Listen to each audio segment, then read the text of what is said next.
गांव के बाहरी किनारे पर एक पुरानी हवेली खड़ी थी, जिसे सब साल की हवेली कहते थे। यह हवेली वर्षों से वीरान पड़ी थी और इसके बारे में कई डरावनी कहानियां प्रचलित थीं। लोग कहते थे कि हवेली में एक रहस्यमय ताकत बसती है, लेकिन कोई भी वहां जाने की हिम्मत नहीं करता था।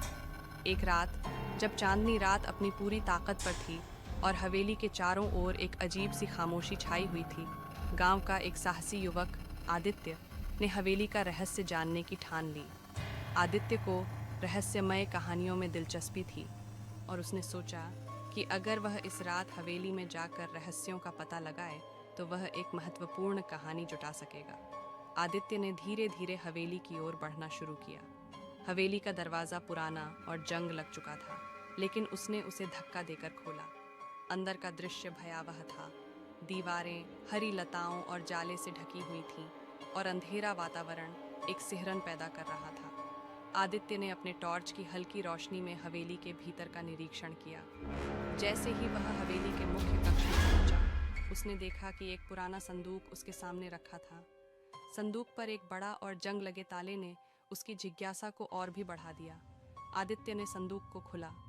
जैसे ही संदूक खुला, एक ठंडी हवा का झोंका कमरे में आया और अचानक एक अजीब सी चुप्पी छा गई। संदूक के भीतर एक पुराना कपड़ा और कुछ चिट्ठियां थीं। आदित्य ने कपड़े को खोलते ही देखा कि उसमें एक तस्वीर थी, जिसमें एक सुंदर महिला और एक जवान आदमी थे। चिट्ठियों में लिखा था, हमारा प्यार अमर रहेगा, लेकिन केवल एक सच्चे दिल द्वारा पहचाना जाएगा। तभी हवेली के भीतर एक हल्की सी आवाज सुनाई दी, एक महिला की उदास चीख। आदित्य ने देखा कि एक पारदर्शी आकृति, जिसमें एक सुंदर महिला का रूप था, उसके सामने आई। महिला की आंखें दर्द और उदासी से भरी हुई थीं। महिला की आवाज़ से पता चला कि उसकी आत्मा हवेली में कैद थी, क्योंकि उसने अपने प्रेमी को धोखा देने वाले के खिलाफ बदला लिया था। उसकी आत्मा अब भी हवेली में बसी हुई थी, अपने प्रेम की अधूरी कहानी के साथ। आदित्य ने समझा कि यह कहानी अधूरी है और इसे पूरा करने की ज़रूरत है। उसने हवेली में एक पूजा की और चिट्ठियों और तस्वीरों को आदर के साथ रखा। पूजा के दौरान हवेली का वातावरण हल्का और शांत हो गया। महिला की आत्मा ने शांति की सांस ली और हवेली में छाए अंधकार को धीरे धीरे मिटा दिया। आदित्य हवेली से बाहर आया। हवेली की खामोशी अब शांति और शीतलता से भर गई थी। आदित्य ने महसूस किया कि हवेली का डर अब समाप्त हो गया था और उसका रहस्य हल हो चुका था।